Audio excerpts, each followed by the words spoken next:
da coisa e depois seguimos. Pronto, então, estamos aqui no primeiro de 13 webinars intitulados Insetos atrás do almoço de domingo, que, tal como o nome indica, tem como objetivo falar sobre as relações ecológicas que estão na origem dos alimentos que são usados na gastronomia portuguesa.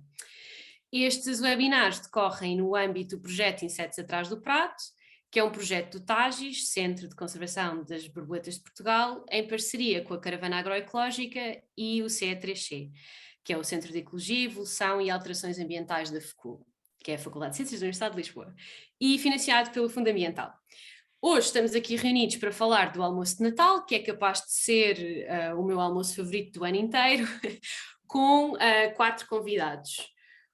O chefe António Alexandre, que é chefe de cozinha no Lisbon Marriott Hotel, o Jorge Cancela, que está aqui na qualidade de produtor agrícola do Landscape Farm, o Ivo Meco, que é botânico amador da Sociedade Portuguesa de Botânica, sim, e que é um sócio da Sociedade Portuguesa de Botânica, e António Mexia, que é agrónomo no Instituto Superior de Agronomia.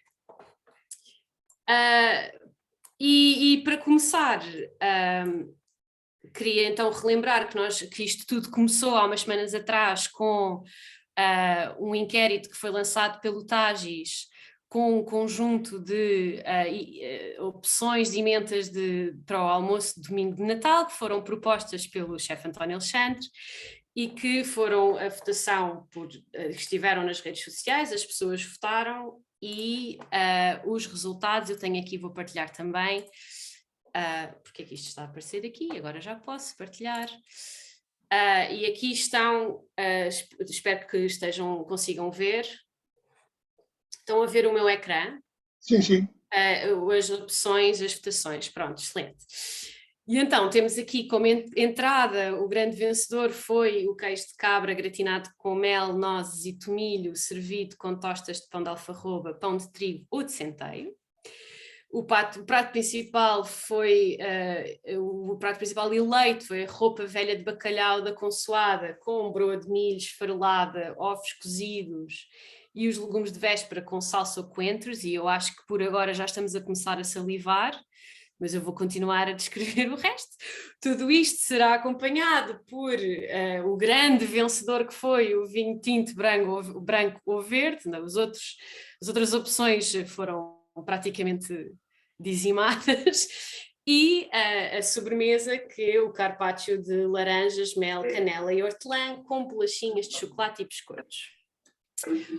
Ora bem, eu gostaria de começar por perguntar ao chefe António Alexandre, que, como eu disse, foi quem... Albano, por favor, se pudesse desligar o microfone. Eu consigo, ok, eu consigo desligá-lo. Então, como é que chegou a esta combinação de produtos? Qual é o critério que está por trás desta escolha que nós vemos aqui, que eu descrevi? Bom, olá, boa tarde a todos, obrigado pelo convite. O menu, tínhamos 7, 8, 9 sugestões para entradas, pratos principais, sobremesas. Vou já aqui à parte da sobremesa. As bolachinhas de chocolate podem ser feitas com farinha de alfarroba, que falámos há pouco, que é um ótimo substituto e é um preço muito interessante, e tantas as outras bolachas, os outros biscoitos também podemos variar, mas o que se tendeu foi fazer com que o menu fosse equilibrado do ponto de vista gastronómico. Viajámos por alguns produtos que são tipicamente portugueses à nossa mesa, tanto que na roupa velha eu meti salsa ou coentros, porque é um bocadinho grave nós darmos coentros sem avisar a um conjunto de pessoas no norte que eles preferem a salsa e não gostam muito que a gente lhes dê coentros sem avisar. Portanto, há aqui cuidado. Agora, o queijo gratinado, neste caso é um queijo de cabra, é muito fácil de fazer. Vai com o tomilho a gratinar, O mel e as nozes, pronto, é para equilibrar, é para termos ali crocância. Depois temos as tostas de pão, que varia desde a alfarroba, pão de trigo, centeia, até milho. Podemos fazer um pão com farinha de fava também, ou de ervilha seca, que falámos há bocado. Mas acho que fica muito bonito. É muito bom para qualquer um dos néctares que foi selecionado por votação para acompanhar a refeição de Natal. Portanto, qualquer um dos vinhos liga bem, desde que não seja mineral, seco até, mas o queijo cabra acho que substitui uma entrada de peixe ou de carne. Para alguns vegetarianos que aceitam o leite, e neste caso o queijo, acho que é uma ótima também solução. A roupa velha eu tive para pôr entre parênteses, porque a roupa velha é sempre algo que, na maioria dos casos, ou está no almoço de dia 25 ou no jantar, não é? Com aquela mesa parece um buffet, que agora sirva-se, porque isto foi o nosso manjar desde a noite 24. A roupa velha também, viajando pelo país, utilizamos vários legumes, vegetais.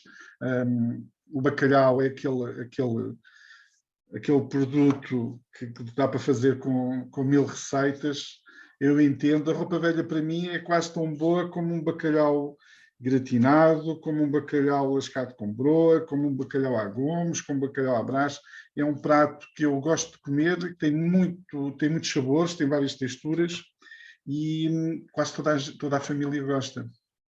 E eu tenho crianças que são esquisitas, não é? Porque eles já foram habituados com outros hábitos alimentares e são muito fixados em alguns sabores. O bacalhau com os outros legumes e com as cores, aquilo há sempre alguma coisa que eles comem. Portanto, tanto para a nossa refeição familiar é uma ótima solução. O carpaccio de laranja, podíamos ir para um ananás dos Açores, mas liga muito bem com a simplicidade. A laranja, até podemos raspar a casca com um ralador, tirar aqueles óleos naturais para depois aromatizar até um azeite, porque da mesma forma como nós fatiamos a laranja e depois um pouco de canela em pó, um riscozinho de mel, podemos também pôr umas gotas de azeite com o aroma da laranja. Aqui laranjas podem ser tangerinas, pode ser qualquer citrino agora do inverno, que tem um perfume bastante acentuado. Ou hortelã, se for uma hortelã, a nossa produção cheia de sabor, até nós podemos fazer como os barmenos, dar umas palmadinhas, rasgar com os dedos ou com uma tesoura que vai perfumar. As bolachinhas é só para lhe dar mais um elemento, uma textura, e é só para nos prolongarmos naqueles sabores que nos vão ajudar a fazer a digestão e que nos vão acompanhar à mesa, com a nossa família, com os nossos amigos. E é leve. Eu acho que é uma refeição bastante interessante, a seleção de todos os votantes. Sim. Esta não concorda comigo quando digo que se calhar estas escolhas eram talvez as expectáveis, ou seja, que há aqui muito de tradicional, não é? E sim, muito de português nestas escolhas que as pessoas acabaram por fazer. E eu estava aqui a pensar até que ponto é que isso não é também... quer dizer, como é que isso se expressa depois na produção? Jorge, se estes pratos que estão aqui, que produtos destes é que têm na sua produção e se estes produtos são frequentemente procurados pelas pessoas que compram os seus produtos ou se não, que as pessoas procuram uma coisa diferente na sua dieta? O bacalhau e o chocolate, acho que a maioria está por aí, sim. O bacalhau, a gente tem uma charca, já tirámos para ver lá para dentro de uma porta, mas aqui não criou. Não pega, o bacalhau não pega. Não pega. Não, mas quer dizer, a beleza é essa, não é? A beleza é que nós temos 128 unidades de paisagem em Portugal e se calhar temos o dobro ou o triplo de diversidade gastronómica, não é? Gastronómica. Cada cada unidade de paisagem depois reflete um solo, um clima, e o solo e o clima são a base de fazer crescer o material vegetal, e portanto, mesmo que às vezes, há bocadinho falávamos, não é? Mesmo que às vezes a espécie seja a mesma, a variedade pode ser diferente, não é? Agora, na verdade, as leguminosas nesta altura são uma coisa muito interessante, não é? Vêm ali do verão, aguentam este tempo todo e é um excelente aporte calórico para esta altura que está mais frio. Portanto, as leguminosas parecem mais ou menos importantíssimas. As ervas aromáticas, não é? Também que acompanham também, não é? Neste caso, tal como o chefe estava a dizer, a questão da salsa ou dos coentros, não é? Que são riquíssimos. Aqui também na região mais mediterrânea, também o orégano também é uma aromática também que se usa muito, não é? Usa-se quase com tudo. O azeite, claro, não é? O azeite não pode deixar de ser essa melhor gordura do mundo, não é? Não há hipótese, não há hipótese, não é? E, portanto, realmente há muita ligação entre o que nós escolhemos e a preservação das nossas paisagens, nomeadamente as nossas paisagens tradicionais, não é?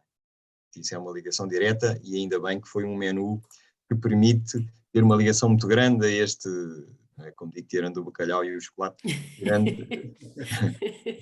que permite fazer, é muito próximo, não é? Os próprios legumes, não é? Há muito legume, na couve, não é? Claro que é agora a altura dela, não é? As cebolas, não é? Que estão guardadas, não é? Os alhos também que estão guardados. Portanto, entre os frescos e os guardados é uma coisa muito interessante e uma mistura muito agradável. Sim, Ivo, já estamos aqui a falar, tanto o chefe António Alexandre como o Jorge Cancela falaram da salsa e dos coentros, das aromáticas, e há esta questão precisamente que o chefe António Alexandre salientou, que é o norte tem a salsa, o sul tem os coentros.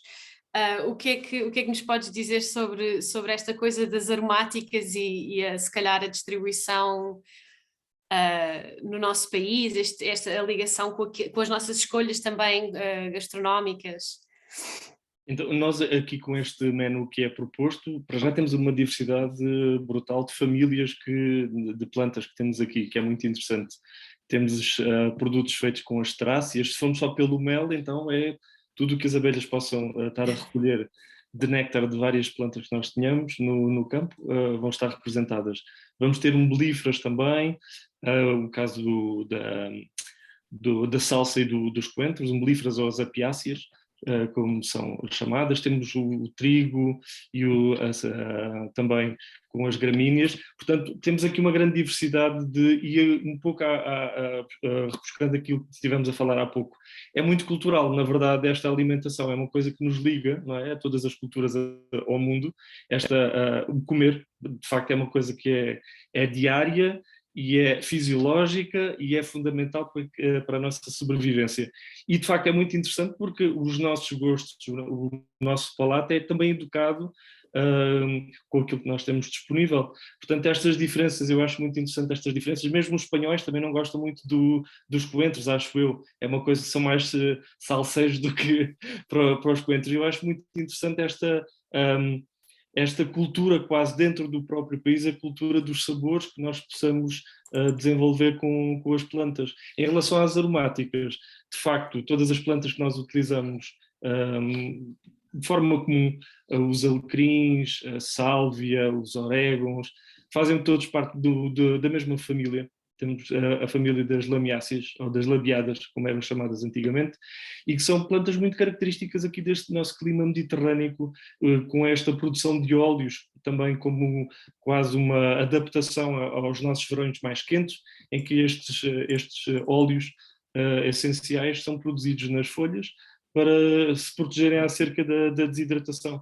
Portanto, é muito interessante depois termos esta multiplicidade de formas e de cheiros, em que a origem evolutiva é a mesma. Um bocadinho também, voltando à salsa e aos coentros, também ter o mesmo ponto de partida, e se falarmos daqui a pouco também, que a erva doce também é da mesma família que os cominhos também é da mesma família, e embora seja uma família que tem a sua particularidade de toxicidade, as apiáceas, é de facto também muito interessante nós, a nossa espécie, consumir também tantos produtos vegetais com origem que às vezes aquilo que parece de facto que poderia ser mau para nós, tóxico, conseguimos aqui acrescentar camadas e camadas à nossa língua.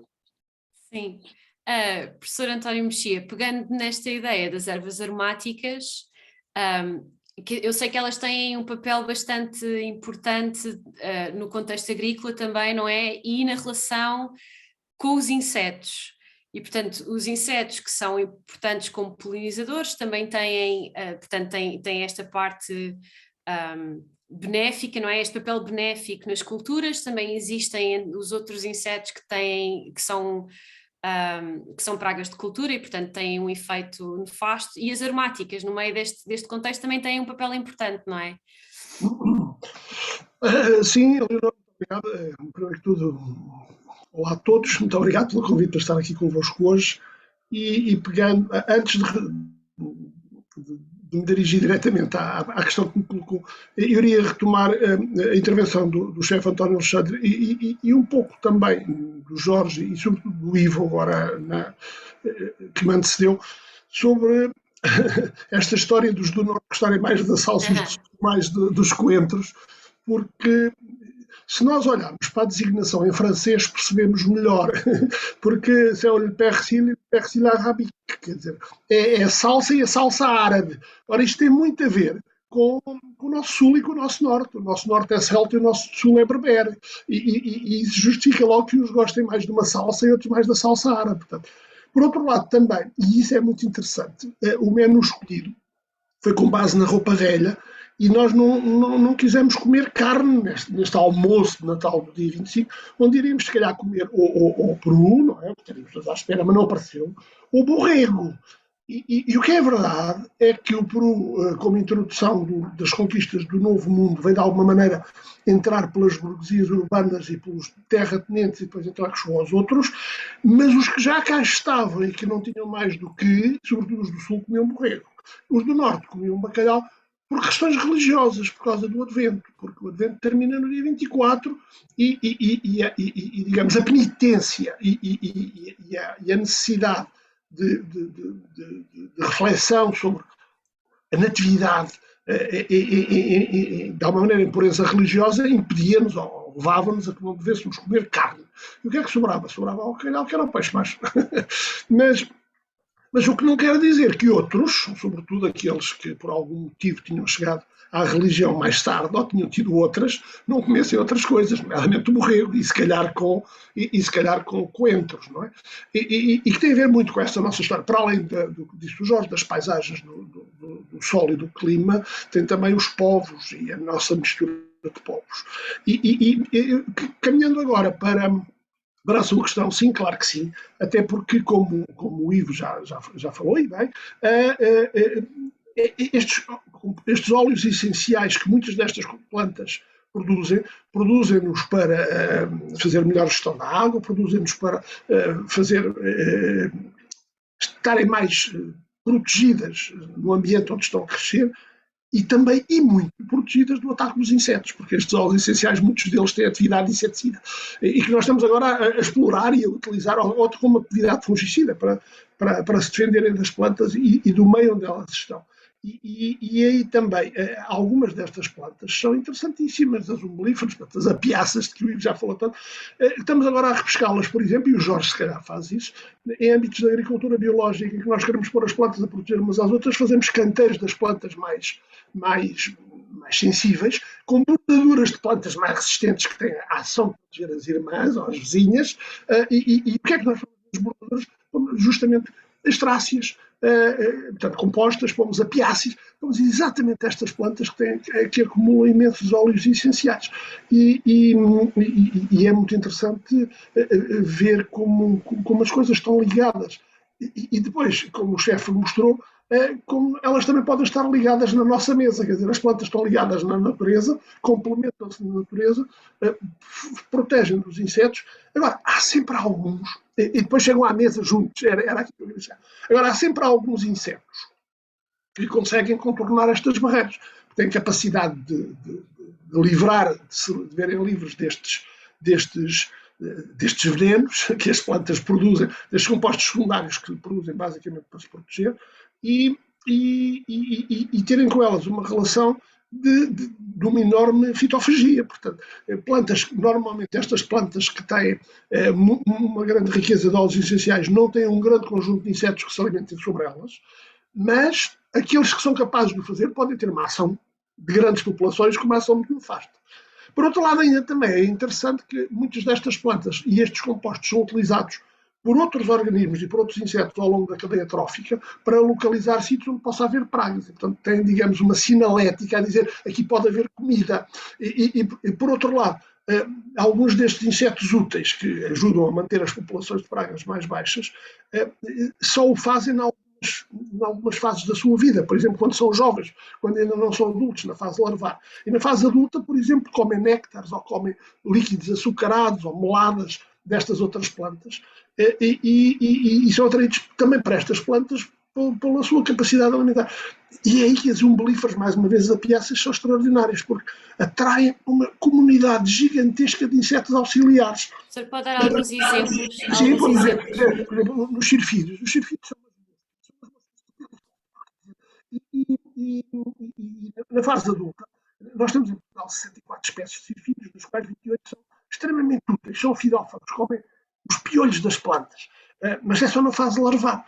Mas os adultos são fortemente atraídos pelas apiáceas para se irem alimentar e, portanto, se eu tiver, Jorge, uma bordadura de apiáceas, eu tenho uma concentração de sirfídeos em torno depois da minha outra cultura, onde depois eventualmente vai no instante de pôr o ovo na planta que está com piolhos, nas couves, por exemplo, e não só as plantas se autoprotegem justamente umas às outras com estes compostos, como podem ter papéis ao longo da cadeia trófica que favoreçam a biodiversidade e a limitação natural, e portanto isso é muito interessante. Para terminar, e que não tem a ver com insetos, as couves. É que as couves é uma criação portuguesa extraordinária, porque, reparei, nós todos comemos imensas couves em Portugal, aliás, nós em Portugal somos uns papa-tudo, não é? Mas todos somos uns papa-couves. E tem uma enorme vantagem porque uma enorme área do nosso território provém de rochas magmáticas de natureza fortemente ácida, granitos, dioritos, coisas do tipo, e que são, de uma maneira geral, muito pobres em cálcio.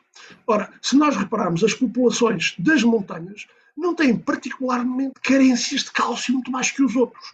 Não têm problemas de dentes para além dos outros, não têm problemas de tosses para além dos outros. E porquê? Porque comem couves, porque a couve é a planta maior concentradora de cálcio que nós utilizamos na nossa agricultura. Portanto, ecologicamente, no território, Jorge, em que nós teríamos uma enorme dificuldade em complementar um elemento vital para a nossa vida, afinal, comendo couves, a coisa está ultrapassada. E, portanto, as couves são uma planta maravilhosa no meio disto tudo, é quase uma dádiva do Natal. Jorge, que insetos é que encontra nas suas couves, nestas plantas fantásticas?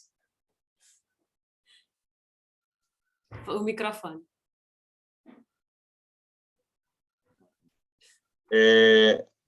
Eu não percebo muito de insetos. E, portanto, mas eu posso ajudar. Encontrar a lagarta da couve e encontrar os piolhos. Pronto.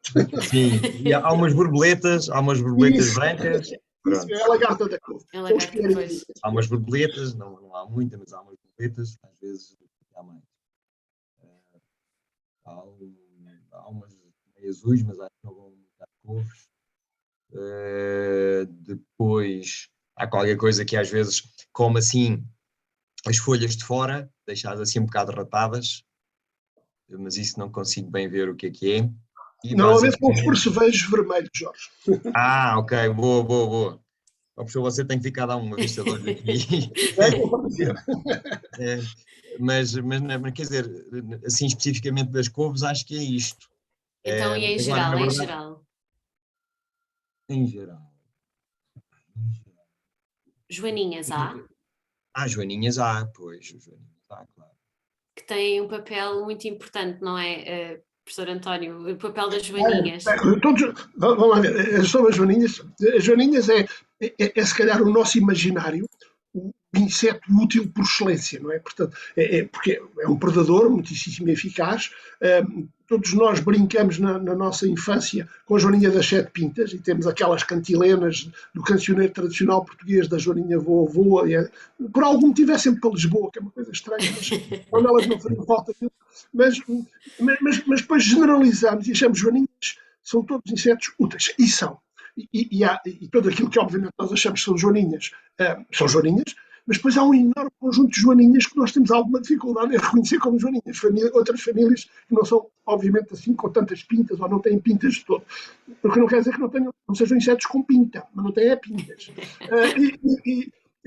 Mas só para terminar sobre as joaninhas, Leonor, portanto, eu diria, as joaninhas são todas úteis, com uma exceção. É que mesmo nas melhores famílias há exceções, e há sempre a ovelha negra, e há sempre o melhor pancainote. É que há um grupo de joaninhas que são fitófagas, que são as joaninhas dos melões. Portanto, eu diria, as joaninhas são todas extraordinárias, ótimas, menos a dos melões que comem os melões, e as melancias, e os pepinos, e todas as cucurbitáceas, e os pepinos de São Gregório. Sendo lindíssimas, não é mesmo? Mas são os insetos... As joaninhas comem... São predadores. Vamos imaginar, se fosse a nossa dimensão, as joaninhas são leões. E se nós considerássemos assim, tratávamos com respeito. Assim, às vezes não temos respeito muito por elas, mas elas comportam-se exatamente da mesma maneira e nós devemos respeitá-las, porque elas são extraordinariamente úteis. Mas também elas depois se distribuem no ecossistema. Por exemplo, e é interessante que, reparei, quando a Leonor perguntou ao Jorge que insetos é que lá, o Jorge disse, não me lembro assim, porque se calhar, no modo de produção que ele está a praticar, a biodiversidade vai de alguma maneira compensando. E, portanto, na verdade, o Jorge diz, não me lembro assim de nenhum grande ataque de bicho, porque há lá outros bichos que comem aqueles bichos. Portanto, isto é a biodiversidade, isto é a luta biológica. Claro, não há grandes problemas, está tudo mais ou menos em harmonia, não é? Uns comem os outros, de vez em quando há um desequilíbrio, mas pronto, depois compensa e basicamente é isso. Agora, quando nós temos campos muito grandes, do pão de trigo ou do pão que foi aqui proposto de centeio, aí, de facto, pode acontecer desequilíbrios, porque temos campos enormes em que há um excesso de oferta de comida para um determinado grupo de insetos. Se não houver equilíbrios, não houver plantas que compensem de alguma maneira e que forneçam a base para haver os tais auxiliares, pode haver desequilíbrios e haver focos de pragas. E isso, bom, mas teremos que criar infraestruturas ecológicas, depois é todo um palavreado da ecologia em que nós nos recorremos de ter plantas próximas ou estruturas onde os insetos se protejam, agreguem. Agora há uma coisa que nós temos sempre que pensar, se nós queremos os bons, os tais auxiliares nos nossos campos, eles não vivem lá por altruísmo para nos serem úteis, eles vivem lá porque estão lá felizes. E não há nenhum tipo de organismo que esteja feliz sem comida e sem locais de repouso e de reprodução. Portanto, eles têm que ter estruturas de abrigo e de reprodução e têm que ter estruturas onde comam. E onde é que eles comem normalmente? Comem normalmente outros insetos, mas complementam a sua ração, tal como nós, com proteína vegetal, através dos pólenes e através de meladas e de néctares. Ou seja, o que eu estou a dizer é que tem que haver flores. Se não houver flores, dificilmente eu tenho uma grande riqueza de insetos. E pronto, é isto. Mas quanto mais insetos eu tiver, em princípio, mais o meu campo está equilibrado. E as couves são um bom exemplo disso. Jorge, quer comentar então a importância de ter uma produção diversa do ponto de vista não só das plantas, ter um ecossistema diverso, não é? E ter os nossos produtos a crescer num ecossistema diverso. Sim, a ideia aqui, de alguma forma, é um desafio de tentar preservar esta paisagem onde estamos, que é aqui no bairro Ribatejo, mas que é um desafio difícil, porquê? Porque a estrutura da paisagem era baseada no pai e na mãe, nos 7 filhos à borla, não é? Trabalhar no campo, portanto, tem uma mão de obra brutal, isto era feito assim, não é? Claro que isso era associado a um grau de pobreza muito grande. Hoje em dia, felizmente, o grau de pobreza já não é esse, e portanto já não há o pai, não há a mãe e os 7 filhos à borla, muito menos, não é? E portanto tudo tem que se pagar. E como é uma paisagem muito gerida manualmente, portanto aqui nesse sistema, a única coisa que entra é dinheiro e trabalho, não é? E a única que não entra mais nada. E o que saem são produtos.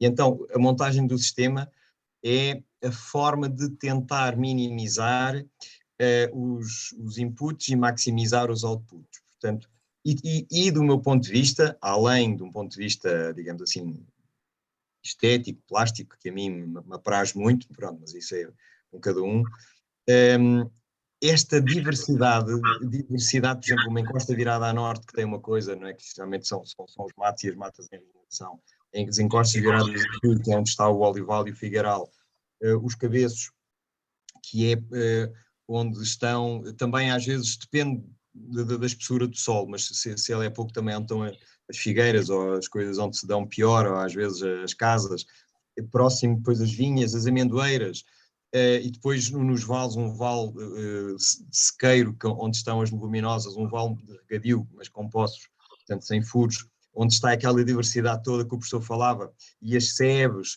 e toda aquela compartimentação, e as marmeleias e os marmelos ao correr das linhas de água, e, enfim, por aí fora, tudo, na verdade, eu infelizmente não percebo nada de insetos, ou nada, mas noto isso que o professor dizia, quer dizer, não tenho grandes problemas de maior. Bem sei que as produções são todas pequenas, bem sei que tentamos fazer aquelas consociações e rotações para que as plantas, enfim, estejam certas, próximas umas das outras e que a rotação também seja adequada. Bem sei que temos aqui uma questão que é um sócio terrível, enfim, terrível, coitadinho, ele é o que é, mas pronto, todos os agricultores têm um sócio, a gente bem se quer ver livre dele, mas que ele não deixa, que é o São Pedro, não é? Todos nós o conhecemos, e este sócio introduz às vezes no negócio fatores de desvio que a gente bem os evitava, mas também, por outro lado, a gente às vezes queria que chovesse aqui e tal, aquela eterna questão.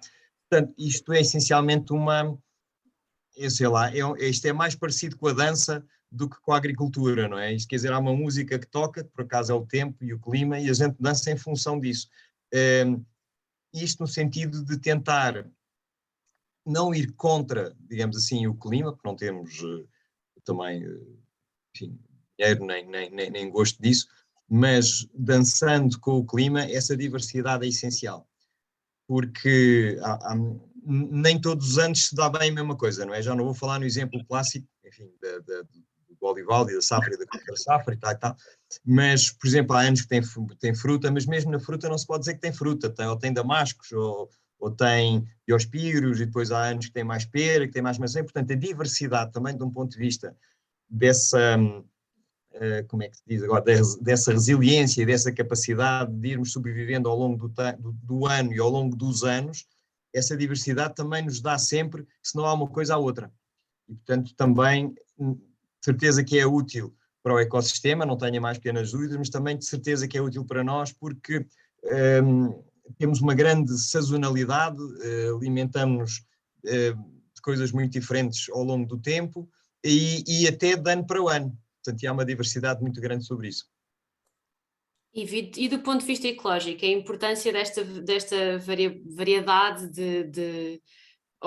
da variedade de variedades de produtos que existem no campo agrícola ou não, e nos campos silvestres, a importância de manter a variedade da flora do ponto de vista ecológico. É fundamental, eu acho que se nós tomarmos o exemplo das monoculturas, não há monoculturas, penso eu, e aqui o professor se calhar António poder dizer, não há monoculturas na natureza, a natureza é uma rede intrincada, não é?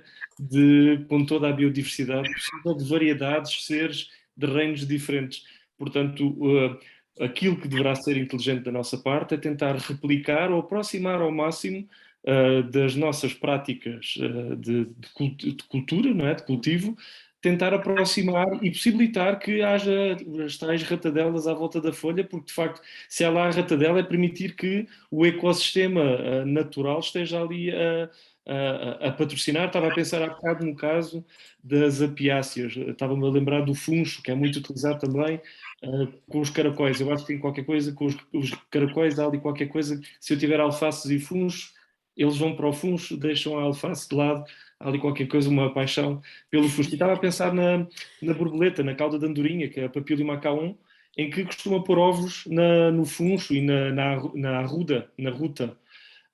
E que, ok, nesta fase larvar, então eu tenho aqui um fitófago que está a comer a parte vegetal, mas na verdade temos depois a fase, passa a pupa e temos o adulto, que vai funcionar como polinizador portanto aqui há a natureza e a vida é sábia nesse aspecto, em que consegue equilibrar de facto todas as partes. Portanto, quando nós temos uma cultura em que nós até permitirmos que existam plantas silvestres que à partida não tenham nenhum interesse económico ou de alimentar, é fundamental que elas lá estejam, todas as espontâneas. Não vamos dizer daninhas, porque daninhas é uma planta má num sítio mau à hora errada.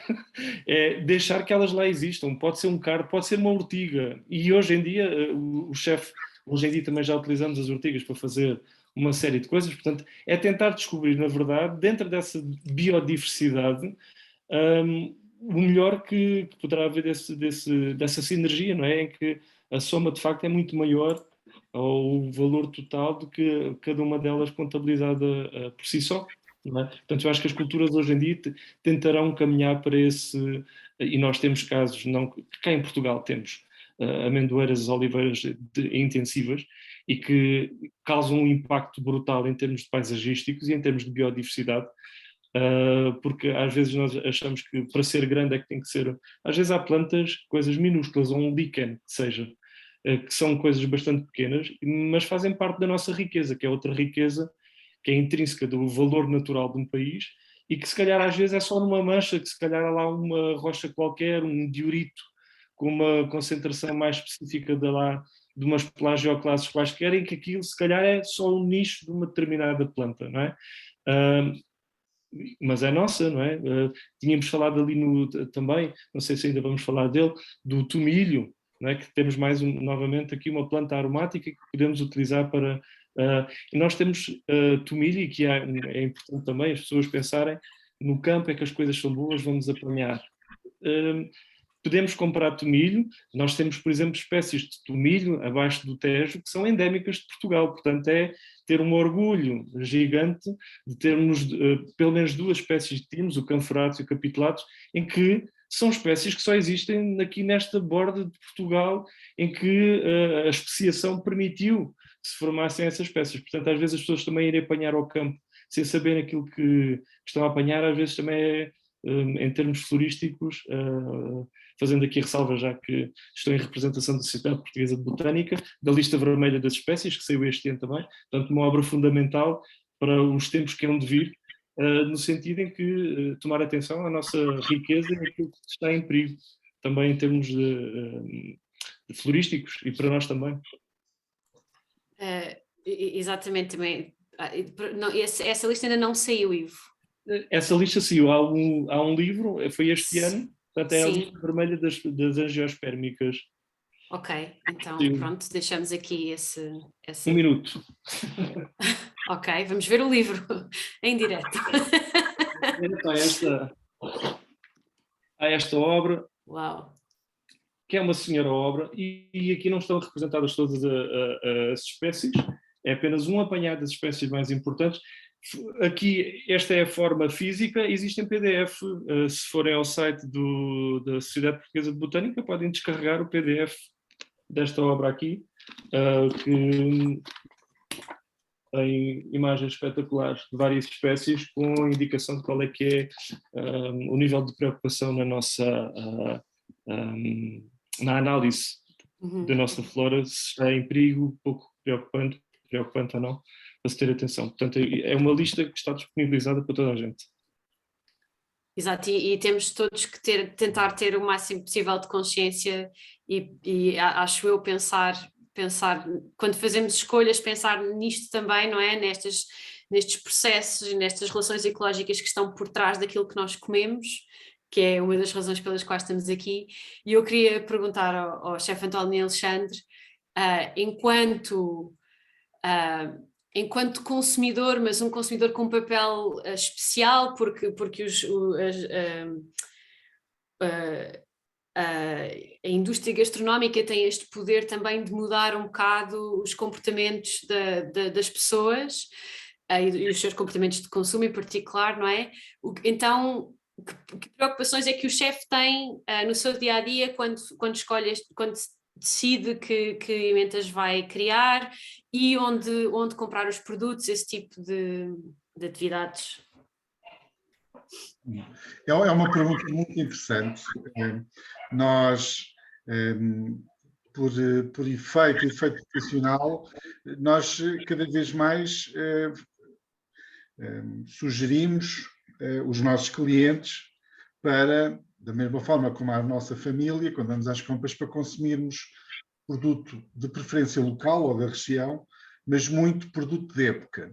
E cada vez mais os cozinheiros profissionais têm acesso ou pelas empresas, eu trabalho numa empresa grande, que é uma multinacional, em que nós, e fico muito contente com o trabalho que está prestes a ser lançado, porque os cozinheiros são profissionais, vão aprendendo, vão evoluindo, vão viajando pelo nosso país e pelo mundo, e vamos conhecendo produtos, e a sazonabilidade de cada produto é muito importante, porque, por exemplo, eu estou a vender um menu a um evento social, um casamento, um batizado, uma festa de aniversário, ou a um congresso, um seminário estrangeiro que vem fazer o evento a Portugal, e eles vão para aqueles produtos que eu acho que estão fora da época, e eu vou sugerir produtos nacionais, não por ser nacional, mas obviamente por ser produto de excelente qualidade, que eu consigo comprar a bom preço, em vez de comprar umas vieiras, que não, já tivemos vieiras há muitos anos em Portugal, agora temos que as importar, mas falando de outras espécies. Portanto, há aqui uma obrigação do cozinheiro tentar conduzir o cliente, a preferência para produtos da época, para produtos locais ou produtos da região ou produtos nacionais e gerir aqui um bocadinho o consumo. Nós temos também uma lista a nível de pescado, peixes que estão à beira da extinção, que não devemos consumir, peixes que ainda podemos consumir, peixes que devemos consumir. Há aqui um conjunto também depois de outras empresas que nos ajudam a estimular o consumo dessas espécies que são da nossa costa ou que são dos nossos campos. Cada vez mais a informação de eventos como este, que está a ser, e que eu tenho imenso prazer de participar, leva-nos que estejamos melhor informados e mais atentos àquilo que quando nós escolhemos como profissional de cozinha ou como um pai que alimenta a sua família, quando nós vamos pensar o que é que vamos comprar para as refeições da manhã ou dos próximos dias, nós sabermos onde é que as vamos buscar, o que é que está na época e como profissional, falar com os fornecedores / produtores de produtos, como o Sr. Jorge, por exemplo, e ele dizer-me, olha, António Alexandre, daqui a um mês vou ter, imagine, brócolos, tangerinas, começar este ano vai ser 1 ou 2 semanas mais cedo, ou ervas aromáticas, mas olha, o pico, que eu vou ter aqui problemas para escoar depois o pico da produção, vai ser daqui a 1 mês e meio, para ajuda-me, fala aí com os chefes dos teus amigos, ou com os outros cozinheiros, e ajuda-me a escoar este produto. E é essa sinergia que tem cada vez que acontecer mais, os produtores cada vez estão a participar nos conteúdos das escolas de hotelaria, para que tudo isto se torne parte do mesmo, porque a natureza vai acontecendo com o amigo, o sócio, que é o São Pedro, não é? vai participando das nossas vidas, seja como consumidores, como transformadores ou como produtores, e nós temos que partilhar o que podemos comer daqui a 1 semana, daqui a 1 mês, ou o que devemos comer, porque de uma forma mais ou menos homogénea, os produtos, a época de todos os produtos, a natureza preparou-os para nós irmos enriquecendo a nossa energia, o nosso dia-a-dia, a nossa alimentação, as nossas faculdades, né? Porque nós somos, cada vez mais, as pessoas têm noção que somos o que comemos, e cada vez mais também há uma informação que chega aos cozinheiros. Os cozinheiros precisam de produtos para fazer, vamos fazer o bacalhau, ou o coelho, ou o cabrito, 30 dias ao mês, mas com guarnições diferentes, com molhos diferentes, com apresentações diferentes. Mas nós também precisamos de fazer como alguns povos fazem, que comem a paisagem, e nisto a Experience Nature era uma coisa fantástica, com um tema que há vários anos que me faz seguir pelo país, que é a gestão da paisagem pela alimentação. E isto acho que é um tema fabuloso, as pessoas deviam saber mais sobre a paisagem que temos no nosso país, na nossa região, para comermos o que os terrenos dão. Temos produtores, temos produtos bravios, selvagens, mas realmente nós devíamos conhecer melhor a natureza onde estamos inseridos e poder extrair dela produtos mais sãos, produtos frescos e produtos até a melhor preço. O preço é o preço certo, às vezes não é o preço correto, para quem produz é o preço de mercado, não é? Mas eu acho que, Leonor, já falei muito, eu acho que a alimentação é tão importante como o sol para cada dia que nós vivemos, é tão importante para nós termos uma família sã, unida e que se levanta de manhã com a energia correta e que tem um plano alimentar, como tem um plano de ensino, como tem um plano de exercício. Portanto, eu acho que, falando dos insetos que nos ajudam numa fase que muita gente não se apercebe, que não sabe, que não vê, eu acho que tudo isto está interligado e nós temos que dar estas informações às pessoas para que sejam pessoas que alimentam famílias, sejam profissionais na indústria da alimentação, da hospitalidade, possamos escolher melhor, e era aqui que eu queria chegar há pouco, comer mais, mas ingerindo menos, quer dizer, comendo mais variedade de produtos, mas em menor quantidade, portanto, gerir melhor a paisagem, a natureza e os recursos que temos, que também começam a ser escassos. Exatamente, e lá está, isso liga exatamente àquilo que eu tinha começado por dizer, que é que as escolhas passam por todos nós, não é? Todos nós temos que fazer escolhas todos os dias, se vamos ou não vamos ao ginásio. Sim. E, por exemplo, se vamos comprar uma abóbora no outono ou um morango, não é? Por exemplo, este é um exemplo parvo, mas que eu acho que é uma coisa que eu tenho tentado fazer muito e que acho que é um exercício muito interessante, porque vamos aprendendo imensas coisas à volta. Ao fazer este exercício, vamos apercebendo do impacto que cada um de nós pode ter nestas coisas todas. E eu estava-me a lembrar, quando vocês estavam a falar, que é verdade que o papel de muitos destes insetos é um bocadinho desconhecido, mas existe um inseto emblemático que, quando se fala em polinizadores, toda a gente pensa que é a abelha, não é? Imaginamos logo uma abelhinha a saltar de flor em flor, a pegar no pólen e a convertê-la em mel. E mel foi um dos produtos que está na sobremesa, penso eu, acho que era a sobremesa que tem mel, que é exatamente. E eu sei que o Jorge Cancela produz mel, não é? Na Landscape Farm. Não, então, eu não, as abelhas.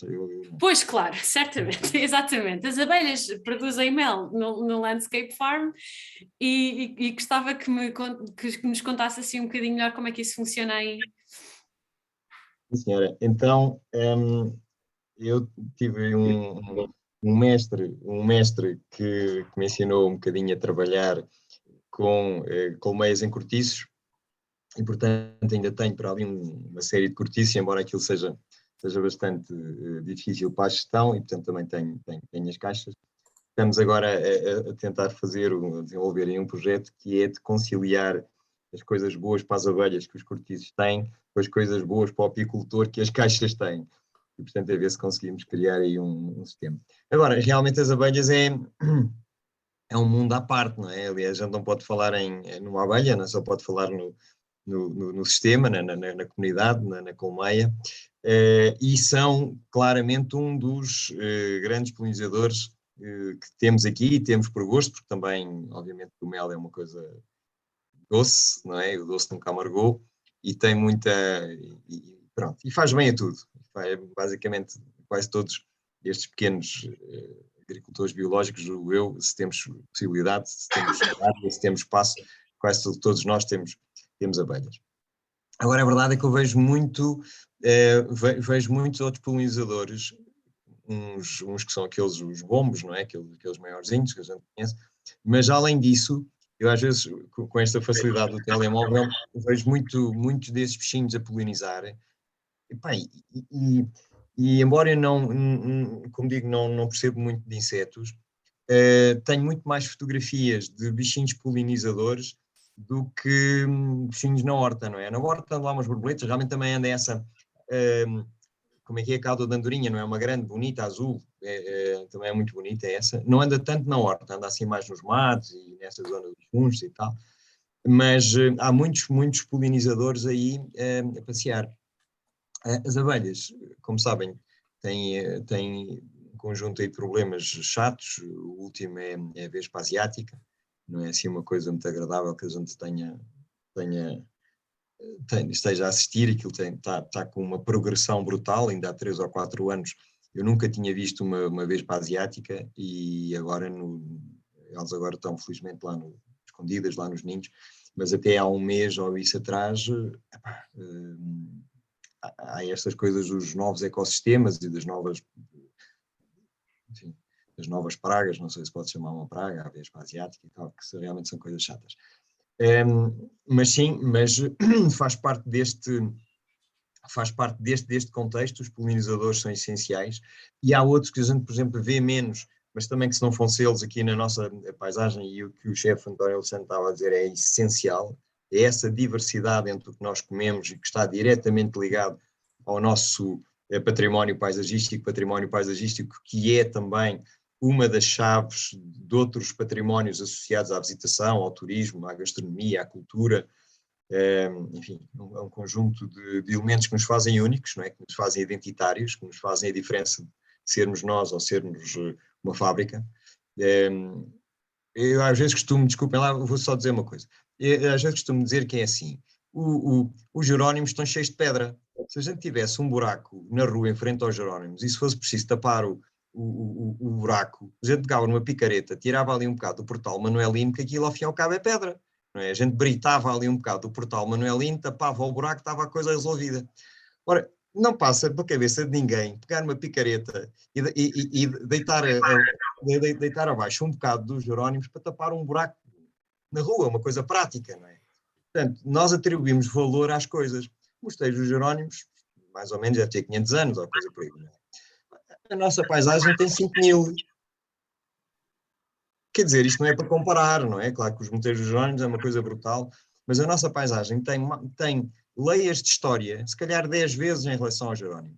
E, portanto, a gente não pode olhar para a paisagem como se fosse chão, como não pode olhar para os Jerónimos como se fosse pedra. Há outras leituras aqui, há outras narrativas, há outras dimensões de saúde de todos nós, na ligação com a saúde da terra, leias de cultura, leias de memória, leias de respeito pelas gerações anteriores e por responsabilidade pelas gerações futuras. Portanto, esta dimensão fundamental da ligação entre a biodiversidade, não é? Que sem ela a gente não vive, a biodiversidade, a diversidade paisagística, a diversidade gastronómica, a cultura e a identidade, isto é um programão para o mundo mediterrâneo, que é um mundo muito diverso, e é giro, e é diversificado, e como o chefe dizia, a gente come muitas coisas ao longo do tempo, apanhamos sol, e julgo que se calhar que é por isso que muita gente quer vir para cá. Quando isto for tudo super intensivos, não é? Olivais super intensivos, amendoais super intensivos, e batatais não sei o quê, e tudo super intensivo, se calhar a malta, digo eu, se calhar há de não querer vir tanto, não é? Não tem grande interesse, digo eu. E, portanto, há aqui um próprio programa subjacente a isto tudo, e a importância também, julgo eu, desta vossa iniciativa é exatamente isto. Isto é quase uma agenda para um desenvolvimento integrado, para a criação de emprego, para eventualmente criar alternativas económicas em zonas que às tantas não têm tantas. E pronto, e era isto. E está muito... é verdade, não é? Nós temos uma paisagem em Portugal tão rica e tão diversa que realmente faz todo o sentido preservá-la, não é? Jorge, quer dizer mais alguma coisa? Queria acrescentar? Não, ia só pedir desculpa porque a pergunta era sobre as abelhas.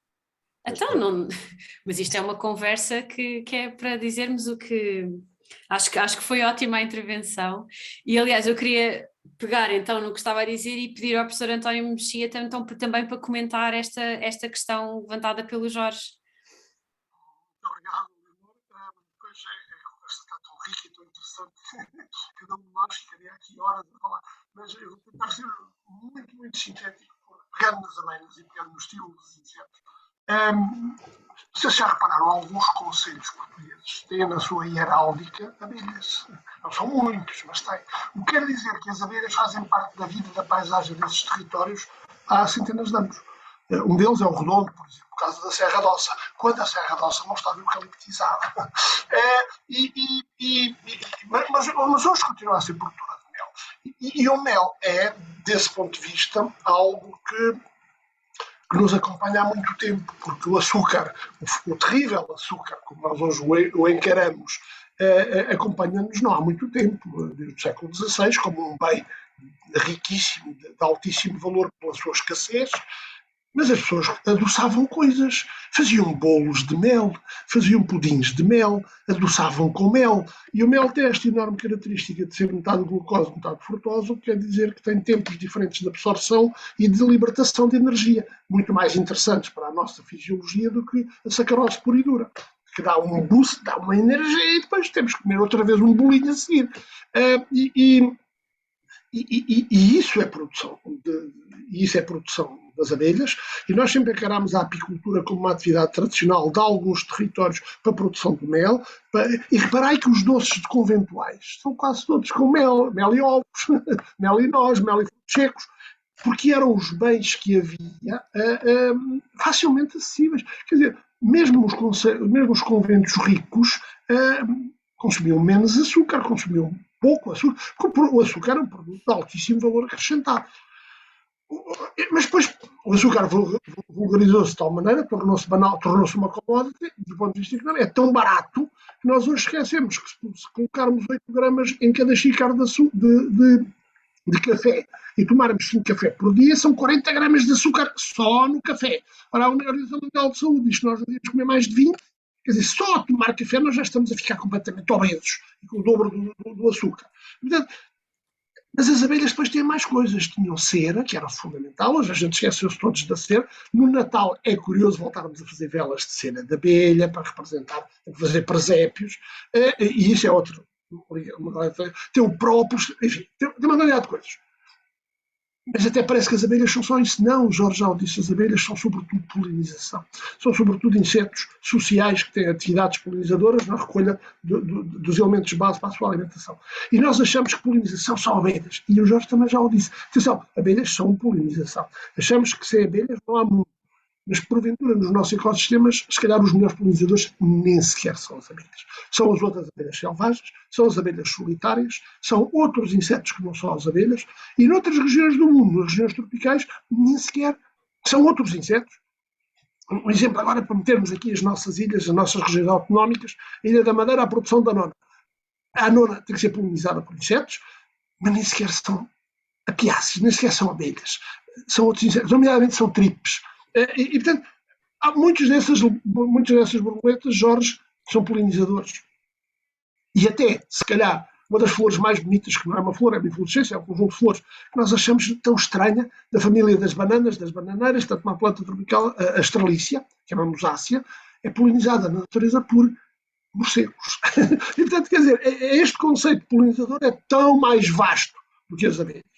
Agora, as abelhas são fundamentais. E há a transumância das abelhas. E a agricultura muito intensiva, Jorge, por exemplo, os amendoais super intensivos, se não alugarem colmeias, não têm amêndoas. Mas o problema é que os abelhas nem sequer são o melhor polinizador. Já descobrimos agora que os abelhões, no nosso ecossistema natural português, são melhores polinizadores na amendoeira que as abelhas. Portanto, o que eles vão ter que fazer é comprar colmeias de abelhões, como estão a fazer os tipos das estufas para polinizar o tomate. Diga, porque eu queria depois também ligar, Leonor, enfim, da riqueza florística, sem plantas não há insetos. E as questões dos endemismos que falou, que nós depois achamos também, vamos por esses campos fora a apanhar coisas. Cuidado, podemos estar a apanhar os últimos exemplares de coisas que nos fazem muita falta. E aqui ligava à intervenção do nosso chefe, do chefe António Alexandre para dizer, tradicionalmente, o que é que nós comíamos? Nós éramos a dieta mediterrânica, e depois a malta do litoral, sobretudo do litoral norte, os tais que não comem coentros, ficaram tão ciumentos da dieta mediterrânica que inventaram a dieta atlântica. E nós temos em Portugal 2 dietas, a atlântica e a mediterrânea. Mas o que é que isto era? Era azeite, pão, vinho e outras ervas, e leguminosas, e outras ervas. Quer dizer, e depois tínhamos plantas, tínhamos alguns animais para darem a proteína necessária, que eram as aves da capoeira, que era a caça, que era o porco, e no Atlântico era a truta, que é aquilo que come os restos da cozinha, que é agora o que nós andamos a tentar fazer, que é separar o lixo biológico, orgânico, do outro. No campo não era preciso, porque eram os animais que o reciclavam. Bom, mas eram as outras ervas, era sobretudo as outras ervas, porque era preciso comer todos os dias pão, era preciso comer um bocadinho de proteína, era preciso comer azeite, beber um copo de vinho, que foi outra parte importante da proposta da ceia que ainda não falámos, e o tempo avança terrivelmente. E o tempo, exatamente. Mas as outras ervas, e essas outras ervas, muitas ervas, os cardos, as beldromelgas, as acelgas, enfim, tudo aquilo que a gente... Mas que agora vamos... Mas as urtigas, que o Ivo já falou, e que agora estamos a aprender a ir... E se a procura for muito grande, não podemos ir apanhar tudo no campo, temos que as produzir, temos que as cultivar. É por isso que nós deixámos de poder ir à salsa, de poder ir à praça, e a vendedora dava-nos um ramo de cheiros, e agora não, a gente vai ao supermercado e compra os cheiros. E por que vamos ao supermercado? Porque queremos comprar tudo, todos os dias, muito afastado da sazonalidade. E é todos estes conceitos que nós temos que voltar a recentrar, sob pena de comermos tudo e só ficarem as pedras. Mas beberemos vinho, com certeza. Sempre, sempre. Qualquer altura do ano. Eu já agora queria... Sim, força, Jorge. E aqui um insetzinho que a gente vê pouco, mas que faz muita falta, que é o dos figos. As tripes. Sim. O dos figos. Eu não sei o que é um bichinho que entra dentro dos... Não, nos figos é uma pequena vespa. Chama-se blastofaga, porque o figo é muito engraçado. O figo é uma inflorescência. Cada uma daquelas bolinhas que nós comemos nos figos secos é que é a semente. Aquilo é que era a flor. E ele só terá essas bolinhas na passa se for polinizada flor a flor. E dentro da inflorescência, dentro do saco do figo, há centenas, milhares de flores. E quem é que vai polinizar essas flores? É uma pequenina vespa, chamada blastofaga, é um cinipídeo do grupo dos cinipídeos que entra dentro do figo e faz esse trabalho. Se não houver essa vespa, todos os figos ficam figos lâmpados, que são aqueles figos duros que nós odiamos. E depois, então, os figos, pingo de mel, aqueles figos grandes que pingam açúcar, é porque está tudo aquilo foi polinizado. Por isso, os primeiros figos da figueira são duros, não foram polinizados, e depois gradualmente vêm novas camadas de figos que vão sendo polinizados, e então tornam-se outros figos. Eu estou a adorar e gostava imenso de continuar a fazer as minhas perguntas, mas a ideia era agora na última meia hora que temos, perguntar às pessoas que estão aqui a assistir muito caladinhas e sem câmara se queriam fazer perguntas aos nossos convidados. E eu já vi... No bate-papo já há várias... Eu sei, exatamente. E então eu ia propor precisamente à primeira pessoa que fez uma pergunta, que foi a Inês Costa Pereira, se quer aparecer e fazer a pergunta pessoalmente ou se prefere que eu leia. Cá está, Inês, força. Olá, espera aí que eu tenho que ir ler. Okay, então, okay. A minha pergunta era se a recuperação... Olá a todos, para já, boa tarde. Se a recuperação de receitas antigas não poderá ser um incentivo para a recuperação de espécies em riscos de extinção. E espécies em risco de extinção eu falo não só nas espécies vegetais, mas nos insetos que fazem com que existam essas espécies. E a pergunta é para quem, Inês? É para quem aberta, quem quiser. Muito obrigada. Ivo. Sim, posso responder. E ainda ia fazer só para terminar a conversa das abelhas, que eu acho que é muito interessante também. Em termos evolutivos, as abelhas é uma invenção evolutiva que apareceu na altura dos dinossauros. E é muito interessante esta evolução passo a passo das plantas e dos polinizadores, porque na verdade é uma história contada a dois tempos, mas ao mesmo tempo. em que para uma flor apresentar guias de néctar, que está a dizer está aqui, venham cá, é necessário que os insetos tenham desenvolvido a capacidade de ver essas manchas. E, portanto, é uma história, eu acho que é daquelas histórias evolutivas belíssimas do nosso planeta, que é a possibilidade de um organismo dar a mão ao outro e ambos estarem a evoluir ao mesmo tempo, para chegarmos ao cúmulo de termos orquídeas, por exemplo, do género Ophrys. Eu estava-me a lembrar disso, ó, Ivo, porque aí é mais do que alimentação, aí é acasalamento, quer dizer.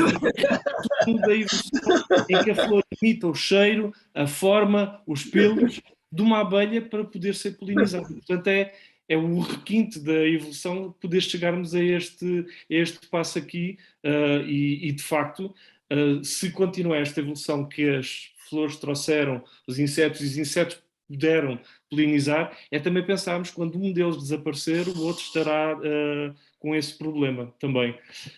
Estou-me a tocar à porta, peço desculpa, mas vou ainda dizer aqui. Então, a minha resposta, este ano tive a oportunidade de ir à herdade do Freixo do Meio e tive a oportunidade de ver uma aluna de Itália que estava a fazer experiências culinárias com a farinha de bolota. Portanto, o que ela estava a tentar fazer ali era procurar receitas antigas com a utilização da farinha e de que modo é que poderia ser utilizada a mistura com outra farinha. Portanto, eu acho que é possível, indo a essas receitas mais antigas, eu acho que é trazer novamente para a frente do palco outros alimentos, como falámos nos xixas há pouco, estávamos no início, um bocadinho, voltamos aqui também a falar no mesmo. E eu não sei até que ponto é se nós conseguimos, se ainda estamos a tempo, de não só com esses insetos ou outros polinizadores, porque de facto os ecossistemas são mais complexos do que isso, não é?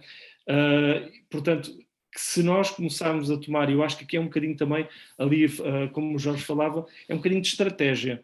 Se nós mostrarmos que a importância de uma planta ou de um inseto tem um valor económico para nós, essa estratégia faz com que nós vamos querer proteger esta planta, queremos produzir a planta porque tem um valor económico. Se ficarmos só pelo valor paisagístico, mas se nós formos paisagístico e pudermos cobrar um bilhete para a malta ir lá, passar a noite no hotel, se calhar então isto funciona. Portanto, eu acho que a grande estratégia que nós temos de ter para poder recuperar algumas espécies, ou para recuperar ou pelo menos mantê-las, às vezes se calhar também é essa questão, é dar-lhes um valor que seja um valor perceptível para as pessoas. Se as pessoas perceberem que aquela árvore é importante, porque ela dá sombra, porque ela arrefece a temperatura, porque ela funciona como uma cortina de ar. Se nós dermos esse valor e as pessoas se perceberem do valor das coisas, intrínseco, e se colocarmos aqui mais uma camada económica, valerá muito mais. E eu acho que isto é tudo uma questão de educação também. Faz-nos falta esta parte educativa, eu sou professor, portanto sei o quão importante é esta, e isto nós estamos a fazer também, a partilhar informação e conhecimento nosso, que eu acho que tornará esse o caminho. Sem dúvida. Eu posso comentar. Claro, claro. Seguindo a lógica do Ivo e partilhando as preocupações do Ivo,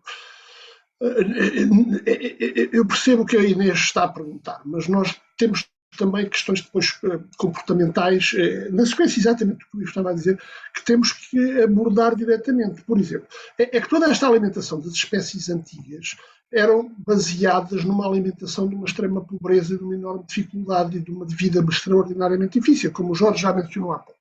Por exemplo, quem é que comia bolotas? Quem comia bolotas eram os que não tinham outra comida, porque nós achamos que as bolotas, quem come é o porco, quer dizer, porco. Mas depois, se olharmos bem, do porco alentejano, do porco preto alentejano, atenção que todos os porcos pretos que há no Alentejo não são necessariamente alentejanos, podem ser de outras raças. Mas aquele porco alentejano, por acaso é preto, que anda a correr a comer nas bolotas, e é muito curioso, porque os teores de ômega 3, de ômega 6, da boa gordura deste porco, é comparável à boa gordura da sardinha. O que quer dizer que no litoral comíamos sardinhas, no interior comíamos porco preto. E tínhamos a boa gordura dos dois. Mas é este porco que já tem. Se repararmos bem, eles comem primeiro as bolotas de algumas azinheiras, de alguns sobreiros, de alguns chaparros, e não comem de outros.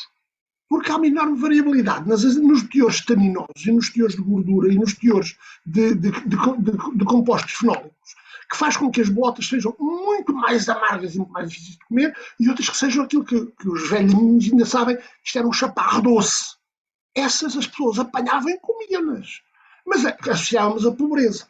Eu vou-vos ilustrar exatamente isto com que há 20 anos, que o tempo passa muito depressa, eu estava num congresso da CPLP, estávamos com colegas moçambicanos e discutíamos que a melancia é dos frutos mais ricos, mais equilibrados, portanto, em situações de pobreza, devemos comer melancia. E há um moçambicano que diz, cale-se com isso, porque se eu chego a Moçambique e digo como a melancia, matam. Mas porquê?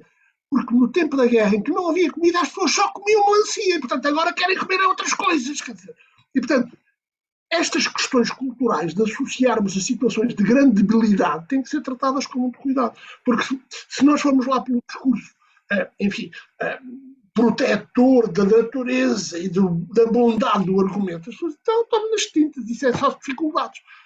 E o que nós queremos é salvar as espécies, salvar o ecossistema, salvar o território e salvar a vida das pessoas, acabamos por não conseguir. Com a bondade de um bom argumento. Portanto, nós temos de tratar isto com enorme delicadeza. Porque depois, na verdade, quem vai produzir estas coisas é para ganhar dinheiro. Senão, e não é para conservar. Quer dizer, com toda a sinceridade vos digo, e eu dou-vos um exemplo porque é que eu quero dizer isto. Eu ando há 40 anos a tentar fazer a proteção integrada em Portugal, utilizarmos pesticidas com muito mais cuidado, por causa dos problemas do ambiente e a seguir da saúde. E eu, ao fim da minha vida, eu vejo isto, quer dizer, as pessoas ouviram todas com muita atenção e não ligaram nenhuma ao que eu disse. Eu tenho feito ao contrário, a dizer, vocês se não fizerem bem, estragam a saúde, e assim estragam o ambiente. Todos tinham ligado, porque na saúde todos estamos muito preocupados e pagados. Estão a perceber o que eu estou a dizer? Tem a ver com os intangíveis, tem a ver com intangíveis económicos. O ambiente é o intangível, nós achamos, o território é o intangível, nós achamos que é que todos se estragar que se lixe, porque não é meu, porque eu não o vendo. E como ainda não estou a multar que eu estrague, está tudo bem. Portanto, Inês, concordo com isso, mas é um caminho que, como dizia o Óbvio, vai demorar nesse tempo, pressupõe enormes abordagens e, sobretudo, é que não são questões depois de biologias nem de ciência, são questões de ciência antropológica, porque são as pessoas que têm que ser amadas. Eu peço só para dizer, falaram aqui em algumas coisas que eu acho interessante. Eu acho que nós temos que, como tudo na vida, definir uma estratégia, não é? Para onde eu quero ir, como é que eu lá chego, o que é que eu vou fazer, etc. Eu acho que nós, só agora, a título de curiosidade, há uns anos fui à Herdade do Freixo do Meio e levei várias receitas com bolotas e levei uma senhora que está no Brasil, já tem o seu ateliê de pastelaria, e fizemos macarrões com bolota, e fizemos mata de pastelaria fina e pastelaria tradicional portuguesa com bolota, e as pessoas adoraram e ficaram surpreendidas. Portanto, tudo é possível, temos é que realmente cada vez mais interagir, preparar não só a comunicação, mas o conteúdo, e é um caminho que temos que várias pessoas com vários conhecimentos, perdoa-me a expressão, têm que se unir para... É uma caminhada lenta, longa, às vezes mais apressada, mas nós temos que nos unir, como a caravana ecológica, e levar o produto, levar a mensagem de diferentes formas para irmos obtendo a atenção das pessoas, e as pessoas depois vão falando, vão partilhando, e nós vamos chegando cada vez mais tarde. Eu acho que cada vez mais a partilha, mas a partilha estruturada, a partilha, nós temos que dizer às pessoas que tantas receitas dos nossos bisavós, com pequenos ajustes, também não podemos entrar nas espumas e nos ares e naquelas coisas agora que nós fazemos, a cozinha do ego dos chefes, aquela coisa muito técnica. Não, temos que saber comunicar e chegar a todas as pessoas com soluções, com coisas práticas, coisas mais interessantes, mas partilhar tudo isto que nós estamos a fazer aqui hoje. Eu penso nos produtos da época, penso nos produtores, penso naquilo que vai estar daqui a um mês nos mercados tradicionais, etc. Mas nunca pensei nos insetos, penso no mel, que é um clássico, desculpem-me a expressão, vejo aqui no rosmaninho e no tomilho, vejo ali nas plantas, vejo as abelhas, vejo os abelhões, vejo outras coisas, vejo as borboletas, fico encantado, mas realmente nós temos que levar isto tudo tanto às crianças, como aos adultos, como aos adolescentes, e temos que partilhar que a natureza existe e que nós, se queremos continuar a partilhar dela, temos que realmente saber conviver com ela, respeitá-la e valorizá-la, não é? Portanto, desculpa. Já falámos 3 vezes do Freixo do Meio é Alfredo em Alcenti. Quantos Alfredos há em Portugal? Medos e dentes. O que nós temos de ter é centenas de Alfredos. Senão, continuaremos a usar o Freixo do Meio como um exemplo. Mas é o Alfredo. Porque é o Alfredo. Pois eu queria dizer qualquer coisa nesse sentido. E que era o seguinte, por exemplo, o chefe António Alexandre está a dar um exemplo extraordinário de recuperar ou preservar uma espécie em risco de extinção enorme, que é o chamado agricultor tradicional. Isso é uma espécie que está com um declínio brutal, não é? Não só pela idade, eu tenho 59 anos, sou agricultor, não sou bem tradicional, mas pronto, quer dizer, ou digamos, o agricultor que faz uma gestão da paisagem tradicional, digamos assim, não é o agricultor tradicional, é o agricultor que faz uma gestão de uma paisagem identitária, é uma coisa ligeiramente diferente. Pronto, mas sem usar palavras muito caras, é exatamente isso, não é? Portanto, a gente anda no campo e todos nós, um agricultor novo tem 60 anos, não é? É um jovem, porque abaixo disso já há pouco há, e não, é essencial isto que estamos aqui a fazer e que o chefe António tem feito já há muitos anos. Não tinha o prazer de o conhecer pessoalmente, mas já tinha visto muita coisa que tem feito, e já há muitos anos realmente, como disse. E isto é importantíssimo, senão... porque bem pode a gente estar isto só há essencialmente com o tempo só há 2 paisagens rurais, não é? Que é a superintensiva e a do abandono. Quer dizer, este caminho do meio ou tem apoio, ou tem realmente criação de mais-valia de produto diferenciado. Por exemplo, há aí uma erva que a gente tem ali nas hortas, que é a lavaça. E a lavaça era considerada lá está, um bocadinho como o Ivo dizia, uma daninha. Não é? Até que a gente disse, não, mas espera aí, mas eu recordo a minha avó fazer espinafre, fazer esparregado. Esparregado. E realmente, pronto, começámos aqui a fazer. E agora a lavaça, que antes era uma coisa que era uma chatice e não sei o quê, agora é, pá, espera aí que eu também quero. Portanto, realmente isto é muito importante, esta criação de valor é importantíssima.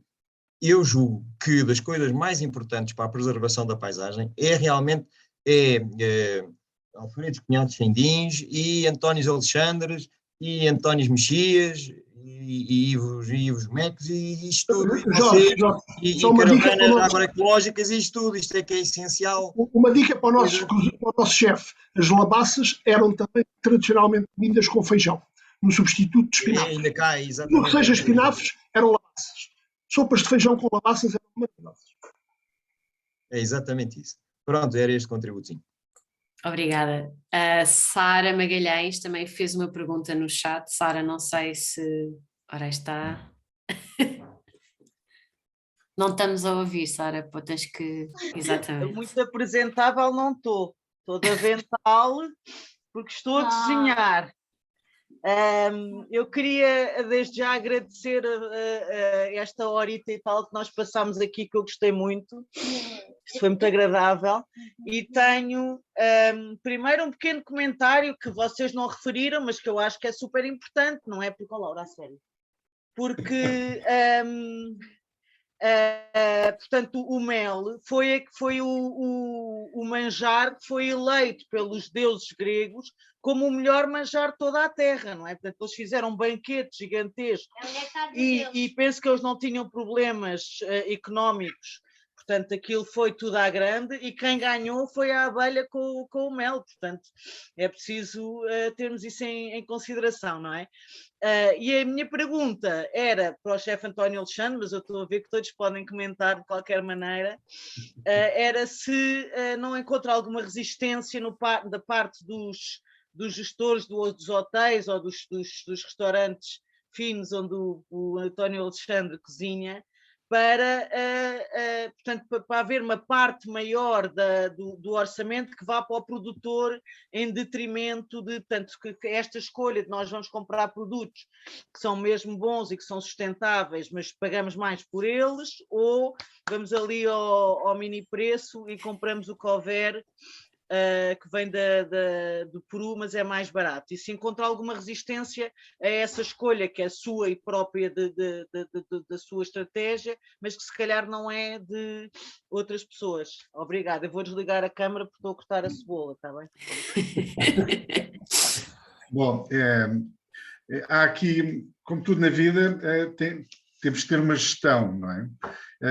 Eu, quando penso no menu para a próxima semana, sugestões do chefe, ou que estou a pensar na nova carta para a primavera, eu vou pensar nos produtos da época, realmente vou comprar produtos às empresas que nos trazem à porta e vou pensar em alguns produtos que às vezes nós pomos rótulos, os bio, que muitos não são bio, mas vamos, e tem outros produtores, e vamos comprando um bocadinho a todos.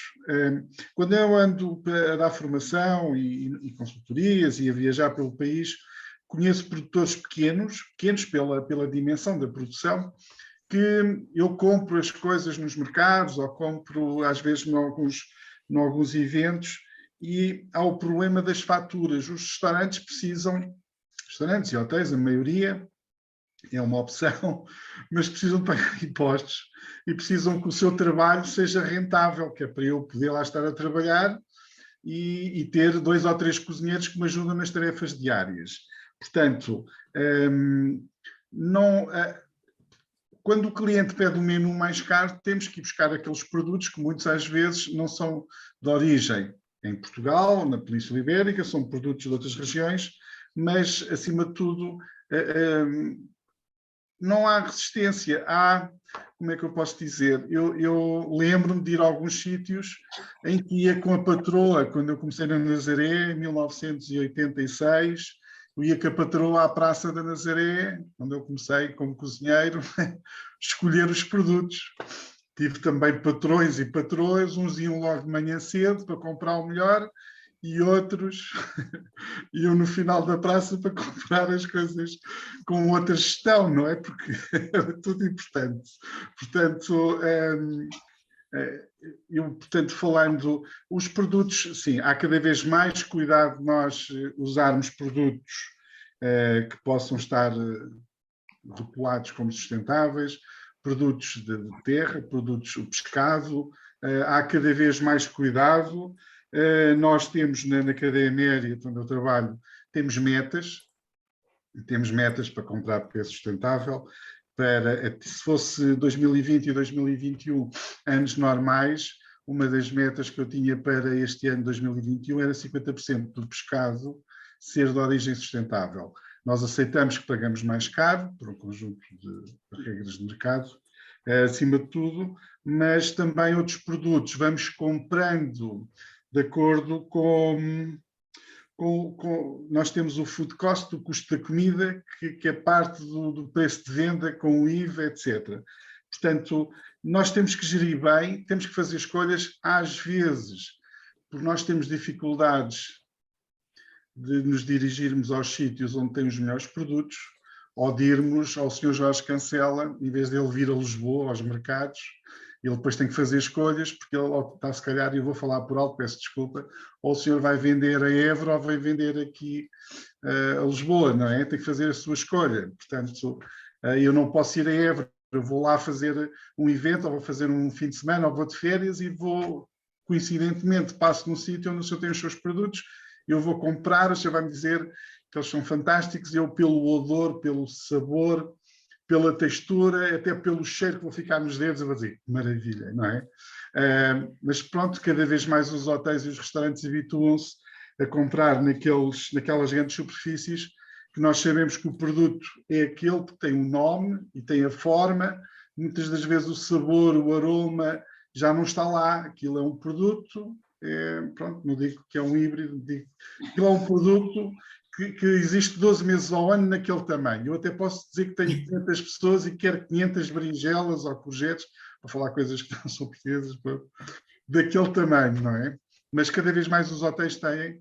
E agora que temos, quer dizer, sempre fomos um país de coisas enormes, temos uma paisagem fantástica, temos um país que é pequeno, mas é riquíssimo, e temos uma culinária, e muito bem, o Sr. Professor António Mexia, temos a dieta mediterrânica e a dieta atlântica, temos uma cozinha com azeite, uma cozinha com manteiga, temos, porque era a cozinha da Europa, do Norte, a cozinha da aristocracia, a cozinha com a banha, não é? Que é sã, se o animal tiver uma alimentação sã, portanto, tudo isso, e era aqui, eu vou chegar aqui a um ponto. Hoje em dia, se nós queremos que as coisas ganhem escala, temos que saber que uma parte, eu como cozinheiro tenho que ter alguns produtos sustentáveis, alguns produtos biológicos, sei que devo fazê-lo porque os meus clientes me exigem cada vez mais, mas também quem produz, não lhe basta só ir ao mercado e estar à espera que as pessoas venham comprar, tem que de vez em quando fazer a milha extra de levar os seus produtos e oferecer, mas não oferecer muito, porque nós sabemos como é que as coisas são, não é? A vida custa a todos.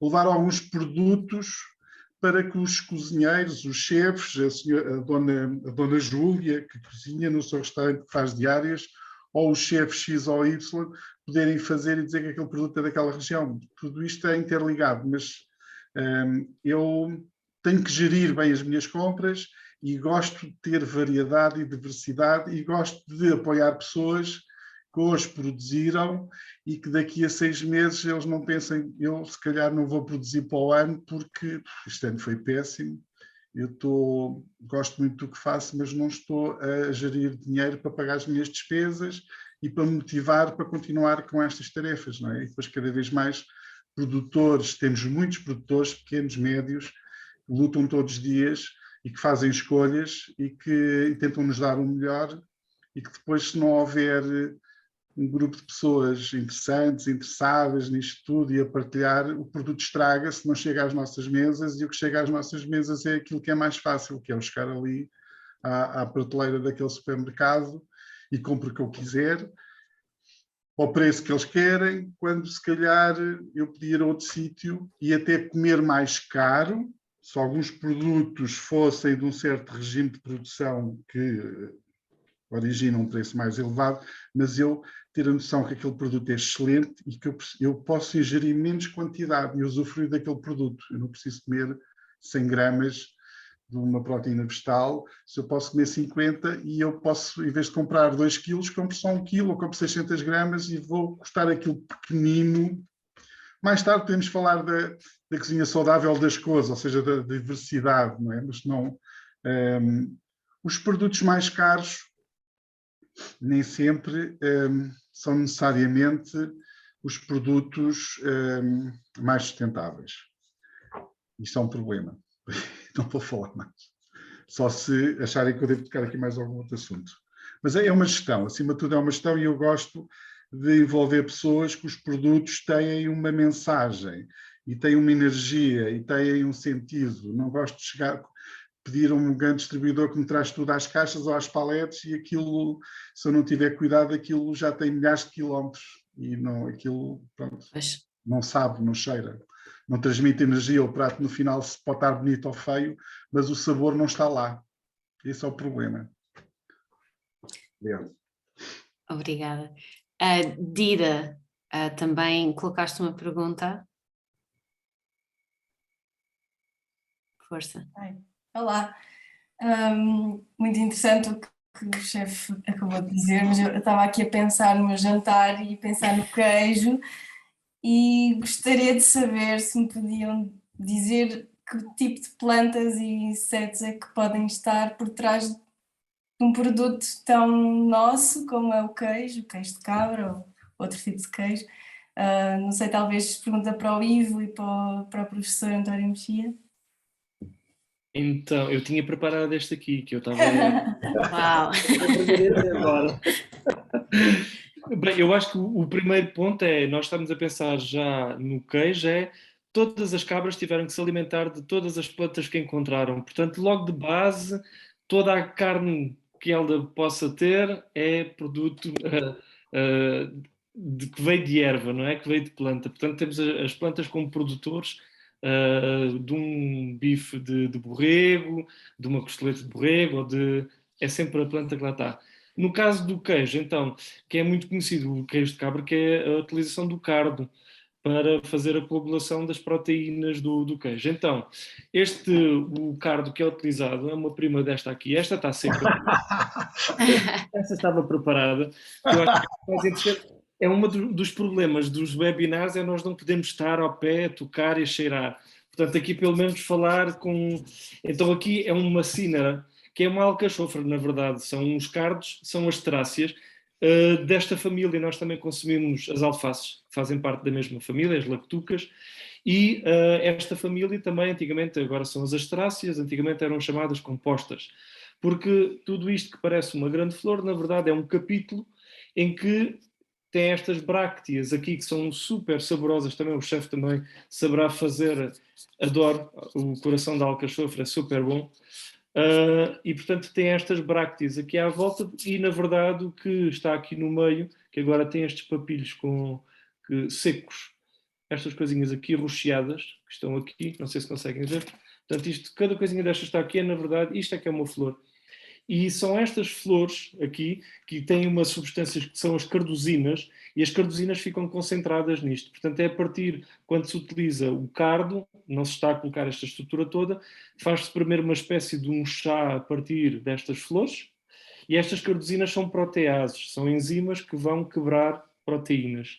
E então, quando isto é colocado, feito este chá, é extraído então estas cardosinas para uma solução, para dentro de um pano, e esse pano depois é mergulhado então no leite, e o que vai acontecer é que estas proteases vão quebrar as proteínas do leite, fazendo com que ele coagule. Portanto, passa de uma consistência leitosa, líquida, para uma pasta. Não é? Portanto, eu penso que estas cardosinas deverão ser, em termos industriais, serão produzidas e colocadas numa mistura de leite. A antiga seria apanhar as flores do cardo quando elas estão ainda durante a primavera, secá-las para poder utilizá-las depois durante o ano. O professor agora poderá falar talvez dos insetos. Haverá aí uma série de coisas também. Talvez ainda dizer mais uma coisa, Ivo, se me permitir, sobre a parte da planta.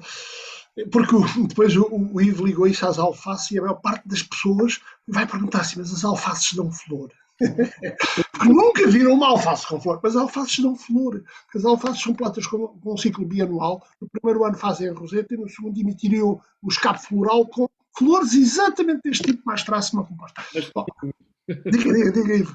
Mas pequenininhas, a estrutura é a mesma? Claro, era isso, mas é também muito pequenino, mas tem dezenas e dezenas de flores no escape floral, onde iria produzir semente. Mas quer dizer, a grande maioria das pessoas ignora sequer que a alface dê alguma vez flor. É evidente que no ano a alface pode fazer isto tudo só no ano. Diz que é uma planta bianual. É que na natureza fazem 2 anos, mas eu posso forçar, porque é uma planta que só emite a floração quando os dias mudam a dimensão do dia. É como reação não ao tamanho do dia, mas ao tamanho do escuro. Bom, mas isso é biologia, é botânica, muito bem. É curioso, é muito curioso, e era isso que eu queria dizer, é porque nós, em relação à pergunta da David, creio que está esclarecido. Só dizer apenas o seguinte, é que há uma enorme variabilidade genética das populações selvagens nestes teores destas proteases. O que quer dizer que plantas colhidas em diferentes regiões dão queijos diferentes, associados a leites diferentes, dão queijos totalmente diferentes. E depois, obviamente, as componentes industriais fixaram-se nas plantas que dão maior rendimento num determinado tipo e tendemos a uniformizar os queijos, o que é outro disparate. Bom, mas basicamente é isso. Depois, ligado aos carbúnculos do cardo seco, e não sei se a Lida tem ideia, mas há pessoas ainda que fazem isto, e 1 quilo de cardo seco pode valer 100 € por quilo. É extremamente caro, e dá essa variabilidade enorme.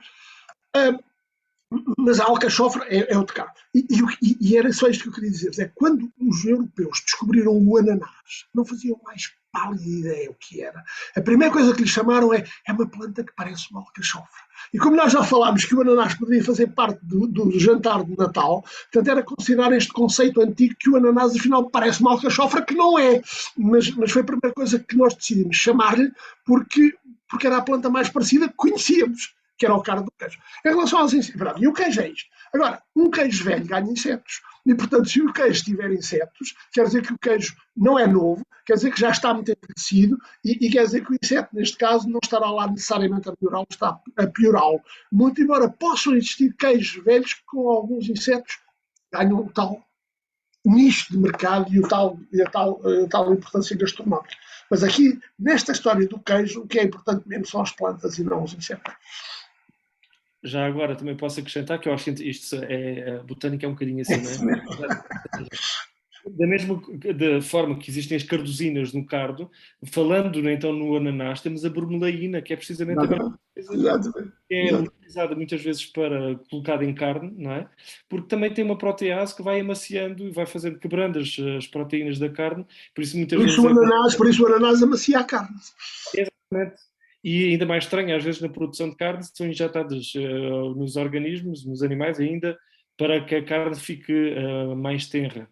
E é precisamente o mesmo funcionamento. Portanto, é assim como a papaína também tem a mesma coisa da papaya, é precisamente o mesmo funcionamento. Portanto, vai quebrar as proteínas, fazendo com que a carne... E é uma das razões, penso eu, também muito utilizada com carne de porco por causa da gordura, porque vai também ali quebrar, fazendo com que aquele peso do consumo de carne seja, portanto, buscando aqui também o ananás, não está cá, mas acabou por ser rei também com a coroa, não é? Ser recuperado. Não sei, Dida, está claro? Eu posso também dizer uma coisa já agora, só para falar de assinar a cardúnculos, eu não podia deixar de dizer que a alcachofra também é a planta hospedeira de uma borboleta que até está ameaçada, que vai sair agora, também vai sair o livro vermelho das borboletas de Portugal, e está, então vai... Pronto, é a Melitheia aeterica, as lagartas, cujas lagartas se alimentam das folhas da alcachofra. E não só, e nós já andámos muitas vezes no Tages a ver alcachofras, à procura de alcachofras, e descobrimos que a planta, com aqueles seus espinhos todos, é um verdadeiro ecossistema que alberga não só as lagartas da borboleta, mas também uma série de plantas de outros insetos, aliás, predadores, pragas, fitófagos, tudo e mais alguma coisa. E de resto, também queria agradecer a todos, quer dizer que foi muito interessante esta conversa. Então, mas agora só uma pergunta ainda só sobre isto de alcachofra. Eu faço alcachofras nas bordas, não é? Não propriamente nos talhões, mas... aquilo é meio bravio e aguenta aquilo. Mas então a gente pode tirar os corações, pode tirar a flor ou temos de deixar algumas para as borboletas? Estás a compreender? Quer dizer... A pergunta é se, pronto, a flor é boa para alimentar o adulto, mas as folhas é que são boas para as lagartas. Só que esta espécie só existe no sul de Portugal, quer dizer, havia, mas não existe assim, não está no país inteiro.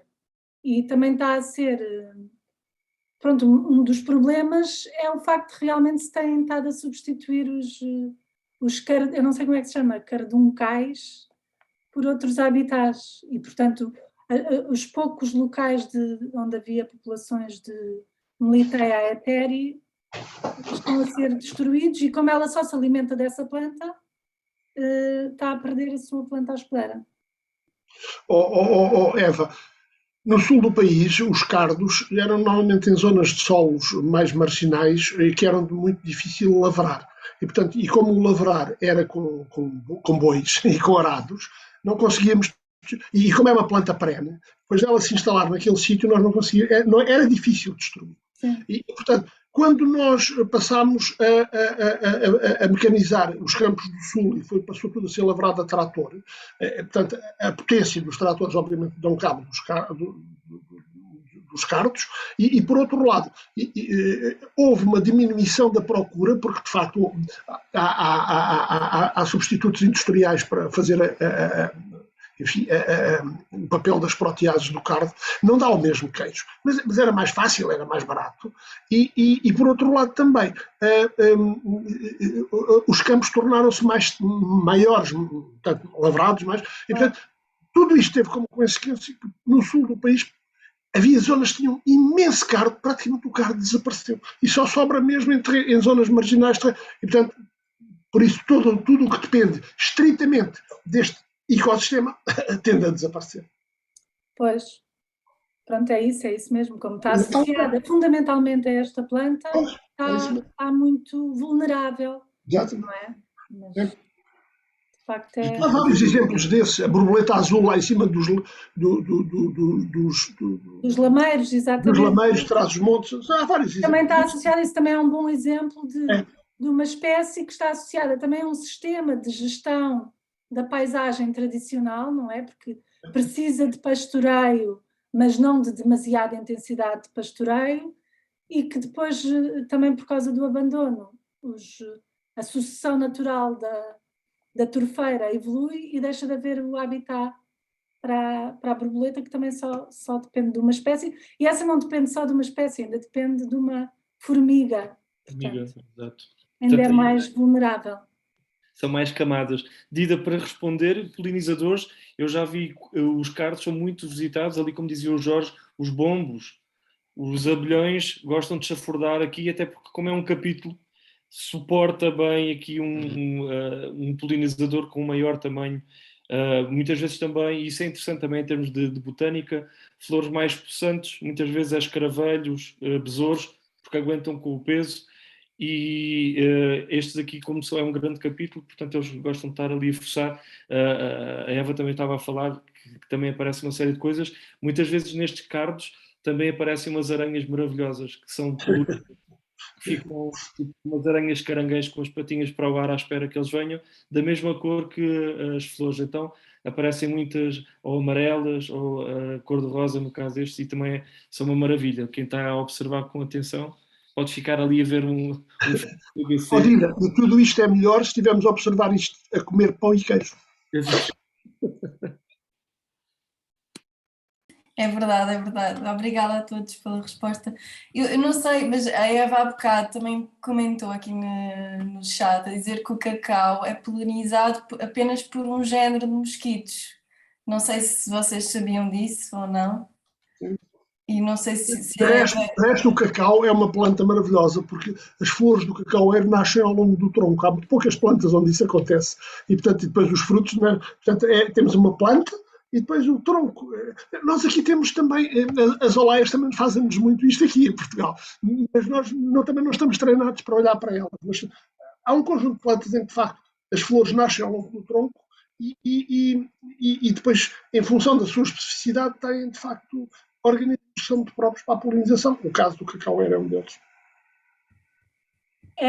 Pronto, é só para dizer isto, eu fiz este comentário só para dizer que se nós temos chocolate é graças a um género... Sim, claro. A não ser que seja de alfarroba. A não ser que seja de alfarroba.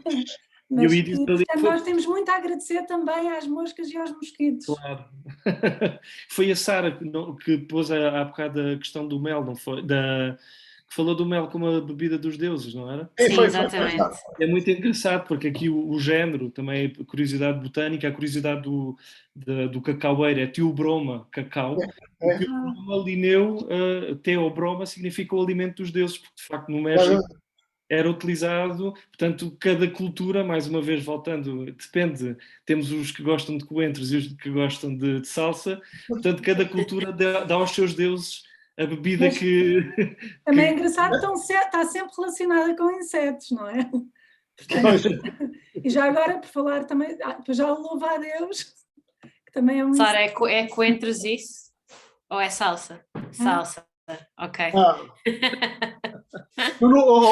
Eva, no louvo a Deus a coisa é muito mais complexa. Se a coisa não corre bem, o mais perde a cabeça. Pois. É verdade.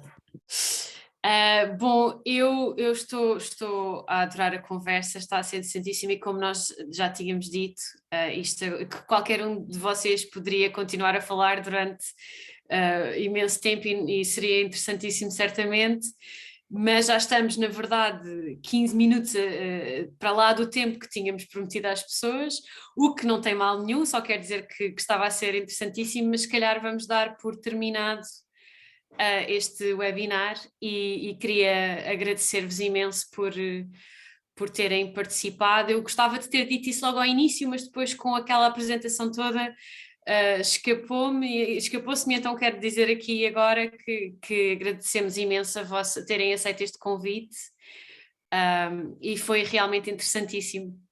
Muito obrigada. Posso só fazer uma pergunta ao chefe António? Com certeza. O menu que nos foi enviado pode ser utilizado sem pagar direitos de autor? Claro que não. Claro que sim. E disponibilizo-me, se acharem interessante, para chegarmos a várias pessoas e a chegarmos a vários pontos que fazem tudo isto acontecer. Se quiserem, posso ir partilhando umas receitas e se calhar desafio também outros amigos cozinheiros para nós interligarmos os insetos no assunto da alimentação, da natureza, a sustentabilidade, os produtos locais, a sazonabilidade e chegarmos aqui a um conjunto de pontos de interesse e até depois fazermos umas coisas mais infantis ou juvenis para tentar partilhar informação com as pessoas. Eu estava a lembrar-me que nós podemos realmente associar os insetos, aqueles que não são tão conhecidos, não é? Porque a abelha do mel já toda a gente conhece, a joaninha mais ou menos, mas associar os insetos aos alimentos e tentar vendê-los juntos. Aliás, é esta a ideia deste projeto. Exatamente. A Targis talvez pudesse, digamos, secretariar esta ideia e esta proposta do chefe António. Estamos abertos e também aproveitar a produção do Sr. Jorge Cancela e ele também dizer, olha, para janeiro sugiro estas ervas, estas plantas, estes vegetais, e nós criamos aqui uma dinâmica por curiosidades, porque tudo isto é sabedoria e tudo isto é enriquecedor e eu fico maravilhado também. Sem dúvida, acho que é uma ótima ideia. Muito gosto. Vou já começar a preparar essa listazinha.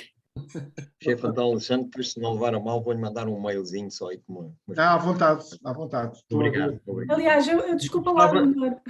É só para dizer que nós também vamos, neste projeto, Insetos Atrás do Prato, também vamos fazer um livro de receitas. Ótimo. E então, se calhar, podemos convidá-lo a participar. Fica aqui o convite com alguma receita. E se... Isto é 1 horinha de Lisboa, quem está em Lisboa, isto é aqui e tinha muito gosto em recebê-los cá. Muito gosto. E podemos nos oferecer para o painel de provador. Eu não me importo de moderar esse também, acho que estou disponível. Tenho muito gosto em oferecer o grão e o azeite. Ótimo. Eu faço mais qualquer coisa. E as couves também posso. Boa. Azeite, grão, havia mais coisas, mas agora não me recordo. Sim, salsa ou coentros também tenho, as duas. Dá para os dois tipos de pessoas, lá está, os do norte e os do sul. Tenho os separados, que é para aquilo não se misturar, mas... Exato. Ouvi dizer que o tomate seco é muito bom, da Landscape Farm. Pois... Eu aprovo. E o azeite também. Sou suspeito, mas os tomates secos de Jorge Cancela correm mundo, é verdade. Mas isso é porque eu não gosto de tomate frito. Não sei porquê. É uma coisa que não... São as duas únicas coisas que eu não gosto de tomate frito. E então comecei a vez fui, já não sei onde, e deram tomate seco, já não sei o que é que aquilo era, e gostei muito, e depois comecei a fazer aqui, pronto, aquilo não tem nada que se saiba, aquilo é como o azeite, é só fazer tudo bem. Não... Como nada disto tem química, não é? Como nada disto, quer dizer, o tomate é o quê? É fazer um tomate, cortá-lo ao meio, pô-lo a secar. Quer dizer, o que é que... Isso era o que faziam os avós. Exatamente o que faziam os avós. Pois, não tem... Um bocadinho de sal, por um bocadinho de sal. Pois, um bocadinho de sal. O tomate, também mais ou menos assim, pôr umas pedrinhas de sal, tomilho, ou alecrim, ou outra erva, alho, pouco de pimenta e pôr ao sol ou pôr no forno, depois de fazer um cozinhado e aproveitar o calor do forno, e faz um tomate confitado, que vai muito bem com queijo, vai muito bem com peixe, com carne, até só com pão. Os catalães fazem lá o pão com tomate. Perdão? Pantomaca. Pantomaca, muito bem, então, eu estava a ver se me lembrava. Eu tenho isso nos pequenos almoços, mas o tomate confitado ou ligeiramente cozinhado no forno, com estes aromas, os orégãos, que é fantástico, né? Tem o aroma, o desinfetante, tudo, e há colegas meus que não sabem, utilizam os orégãos que são muito aromáticos, mas não sabem a história, porque é que eles estão nas zonas que há menos, quer dizer, que havia menos água, menos higiene, mais pobreza, etc. Bom, e esfregar no pão, aquilo é uma coisa excelente e pronto. Eu estou disponível para poder colaborar noutras iniciativas, porque acho que todos nos ajudarmos. Temos que partilhar coisas com os outros, né? O próximo é parte de nós mesmos e as coisas têm que acontecer assim, não é? E já agora o abelhão seria o inseto do tomate. É o Sim. abelhão. Que tem, que é o seguinte, o licopeno, acho que é muito, acho não, li isso num artigo científico, o licopeno é muito mais bioassimilável no tomate seco do que no fresco, ou seja, tem a mesma quantidade, não é? Não ganha licopeno, mas ao secar torna-se muito mais bioassimilável. E então o tomate seco em azeite de virgem extra, não é? Não há outro, não pode haver outro, acho que é uma combinação entre antioxidantes e anticancerígenos, uma coisa extraordinária, por exemplo, para próstata, por exemplo, não é? Muito bem, muito bem. Já agora, Jorge, a tomatina, que é, digamos, a molécula sobre a qual depois forma o licopeno quando o tomate amadurece, portanto, que é a característica do tomate verde, é em si mesmo alcalino e é extremamente tóxico. Simplesmente, ao ser absorvido, ao entrar no corpo humano e ao passar para a corrente sanguínea, liga-se e faz um conjugado com o colesterol de baixa densidade e elimina o colesterol do corpo. Ou seja, o tomate verde começa a ser visto. O tomate maduro, já sabíamos todos, por causa do licopeno, é muito bom para a próstata. Mas o tomate verde começa a ser visto como uma solução interessantíssima para baixarmos o colesterol de má qualidade, de baixa densidade do corpo humano. Incluindo, mestre, as folhas. E há já mestres culinários que estão a começar a utilizar folha de tomate, folha verde de tomate seco, para temperar, para reforçar, para enriquecer em tomatina e para reforçar o gosto do tomate. Portanto, o tomate, que é de facto pulverizado por abelhões por causa do tipo de flor que é, e a abelha selvagem, a abelha não faz aí nenhuma pulverização boa, mas o abelhão faz a famosa buzz pollination, que é uma coisa fantástica, e que vai dar outra componente. Nós vamos passar a ser ainda maiores comedores de tomate, de certeza. Especialmente verde. Isto está a dar uma grande tertúlia. Está a dar, assim, É verdade. Mas olha, eu para mim tinha muito gosto em que fizéssemos aí umas excursões e que um dos pontos das excursões fosse aqui, tinha muito gosto. É para a gente conversar um bocadinho mais disto da agricultura e paisagem e tal, e essas coisas e tal. Coisas que falámos aí hoje. Jorge, aqui entre a agricultura extensiva que transforma totalmente a paisagem e a agricultura camponesa que está a morrer, há uma intermédia que nós temos, que tem sido muito maltratada neste país e que nós temos que caminhar e que seria a solução, que é a agricultura familiar. Muito bem. Bom, muito obrigada. Ainda, quer dizer, os meus filhos, enfim, tenho uma certa dificuldade em... Vamos ver, pode ser que o futuro a Deus pertence e vamos lá ver. Mas sim, pronto, mas é verdade, sem dúvida nenhuma. A agricultura familiar é uma coisa que era a base da agricultura e tem sido muito maltratada. Muito maltratada. É, sem dúvida nenhuma, mas é mesmo.